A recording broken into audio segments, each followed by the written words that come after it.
Don't let the fountains in the background fool you. We're not in Las Vegas. This isn't Caesar's Palace. This is Buffalo, New York, and we're here for the AMPS convention. We're going to go inside and show you all the cool models that are here this year, and it's going to be a lot of fun.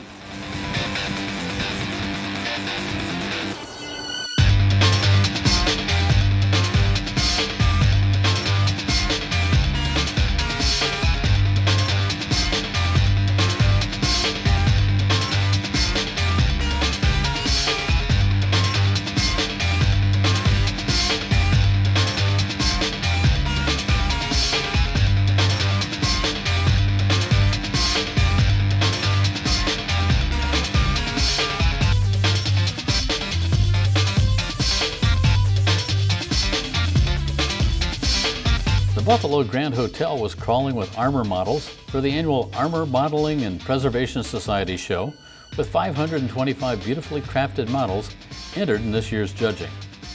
And yes, a team of judges examines each model, giving builders feedback so they can make next year's models even better. And it really seems model quality does improve every year. Some of these armor models are simply stunning. Last year's show in Dayton, Ohio set the record for entries, but organizers were happy with this year's turnout.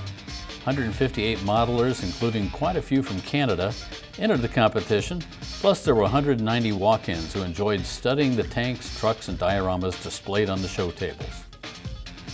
There were dozens of categories, all broken down by experience and skill level, so beginners compete against beginners, and advanced builders go up against other highly talented builders. We asked several of them to tell us about their fabulous builds. Let's start with John Bonanni and his unusual tank. So this is AJ-9 Panther. It was destroyed by its crew back in 1945. So as the Germans were retreating through Hungary, they were running out of fuel and supplies, and unfortunately they couldn't take this tank with them, so it fell victim to an internal demolition charge. The crew destroyed it at night and retreated the next day.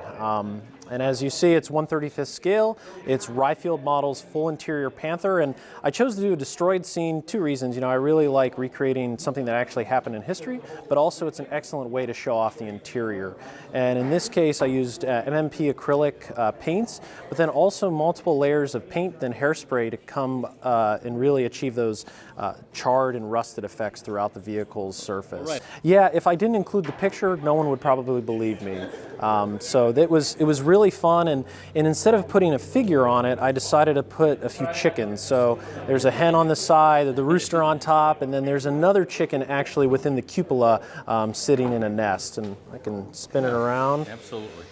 And then there's a little guy sitting in there. So it just adds a little bit more interest in just a vehicle. And as you can see on the side, the locals have begun to strip the vehicle, so there's a wheelbarrow with the Panther wheel going to someone's trailer for farming, most likely. The spoils of war. Yeah, spoils of war.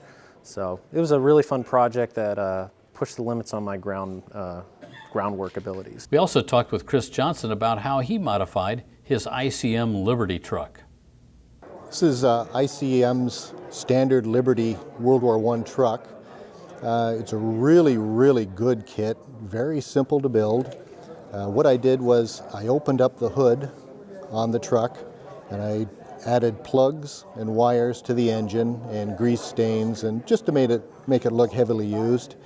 The kit supplies a full tarpaulin cover for the box, plus the stays, so you can model it either way you want it. And I decided I'd have the best of both worlds, and I'd show some stays, and I'd cut the tarpaulin plastic cover, and I used epoxy putty to make a section of the thrown back tarp.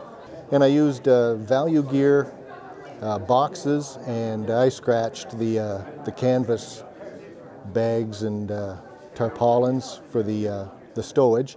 And for a little bit of color and a little bit of difference, I added a propeller from a Wingnut Wings kit that I had on hand. They kindly supply extra propellers. And I painted it with acrylic paints, used a modulation technique and washes and filters. And the base is a simple plaque from a trophy store and a Barbican plaster resin base that I painted and finished, and very simple.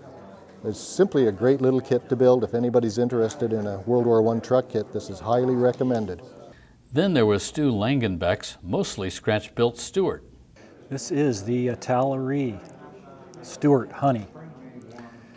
It has been modified with a scratch-built interior, a 7-cylinder scratch-built radial engine, and the depiction is tea time, New Zealand style. This was the most efficient way to make tea for any Anzac Commonwealth group of soldiers. They had the best deal, nobody else used it. When they would leave a campsite, there'd be a little round black mark, and the Germans didn't know what the heck it was. That is a mini steady state LED 3-volt from Evans Designs, and they are a really great company. The sand itself is a mix of stuff out of my yard. The rocks are from my yard. Bases scratch built to achieve the change in elevation, and the weathering mixes on the tank are homemade. As I was an art teacher, I've got a little bit of a leg up on doing that kind of stuff. It's actually children's white tempera paint and Crayola watercolor. Finally, let's hear from Prince Edward Island's Mark Menace about his M113 Lynx. This is a Canadian M113 Lynx. It's a command and reconnaissance vehicle. Canada purchased these in the 1960s, and only Canada and Holland used them. The Canadians modified it. The Dutch had a different turret. So we used these for a long time. This presents an armored reconnaissance vehicle for an armored corps unit, and they use them for recce, and infantry recce used them as well. And just before they retired them, I did my driver track course where we learned how to drive an M113, and I had the bonus of getting to learn how to drive the Lynx. And unlike an M113, the engine's in the rear, so it was a really, really good little vehicle to go cross country and everything in, and we used them for a long time in Germany, all over Canada. And they're mostly in the reconnaissance role. So to modify this kit, it is the perfect scale model kit. I did a lot of things, added the spare road wheel, added the real model's license plates, modified the MG on the back is a Canadian C5, it's got some modifications. I scratch built the naphtha can that we use in Canada, nobody else uses. Scratch built the Grouser racks that we use with our deal tracks. Added all the stowage to it, of course. Changed quite a few little details just because the vehicle sort of thing. Added lights and everything else to it. So it was a fun little build. Being that the show was in Buffalo, this year's theme, appropriately enough, was snow. Luckily, there wasn't any outside, but a lot of the dioramas, tanks, and artillery pieces were set in snowy scenes. One thing is certain, we enjoyed seeing all the variety, and once again, FineScale Modeler took hundreds of photos of some of the best builds. Watch for those in our October issue, and you can see even more in this fall's special issue, Great Scale Modeling. Next year, the big AMPS show, which also includes modeling seminars and a large vendor room, makes tracks for Harrisburg, Pennsylvania. Again, the show is in early May. Hope we'll see you there.